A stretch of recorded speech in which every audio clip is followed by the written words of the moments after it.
بسم اللہ الرحمن الرحیم۔ السلام علیکم ناظرین۔ برصغیر میں زندگی کی گاڑی کو آگے بڑھانے کے لیے 3 طرح کے کیلنڈر دیکھے جاتے ہیں، جن میں عیسوی کیلنڈر، اسلامی کیلنڈر اور بکرمی یا دیسی کیلنڈر۔ عیسوی کیلنڈر کے حساب سے 18 اگست 2025 دن پیر کا پاکستان، بھارت، بنگلہ دیش اور دیگر ممالک میں ہجری یا قمری کیلنڈر کے حساب سے 23 صفر 1447 ہجری دن پیر کا، سعودی عرب اور دیگر خلیجی ممالک میں ہجری یا قمری کیلنڈر کے حساب سے 24 صفر 1447 ہجری دن پیر کا، سعودی عرب اور دیگر خلیجی ممالک قمری کیلنڈر کے حساب سے ہم سے ایک دن آگے ہیں۔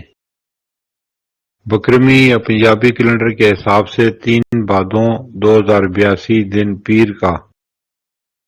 ماضی کے دریچوں سے چند واقعات جو پاکستان اور مسلمانوں سے متعلق ہیں۔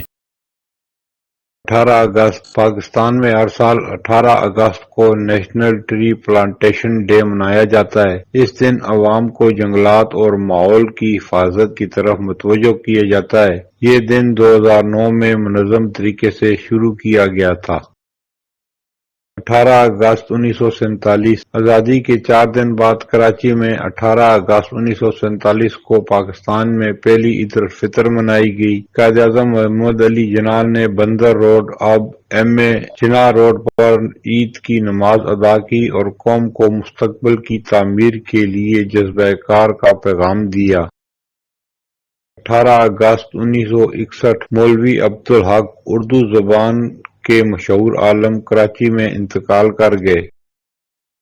18 اگست 2008 عوامی دباؤ اور سیاسی پروسیس کے نتیجے میں پرویز مشرف نے استعفیٰ دیا۔ 18 اگست 2008 کو سینٹ کے چیئرمین میاں سومرو نے عبوری صدر کا عہدہ سنبھالا۔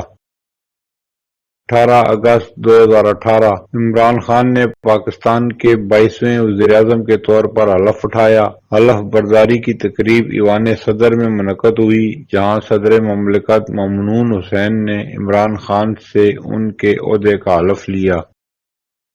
بعض مورخین کے مطابق عمر بن عبدالعزیز، جو بنو امیہ کے سب سے عادل حکمران مانے جاتے ہیں، 23 صفر کو پیدا ہوئے۔ خبیب بن عدی رضی اللہ تعالیٰ عنہ، جو مدینہ منورہ کے رہنے والے اور انصار میں سے تھے، جنگ بدر اور جنگ احد میں شریک ہوئے۔ آپ کو کفار مکہ نے 23 صفر کو شہید کیا۔ کچھ شیعہ تاریخ نگار 23 صفر کو واقعہ کربلا کے بعد اسیران اہل بیت کی شام سے کوفہ واپسی مدینہ روانگی کے ساتھ جوڑتے ہیں۔ پھر ملیں گے اگلی ویڈیو میں، جب تک دیجیے مجھے اجازت، اللہ حافظ۔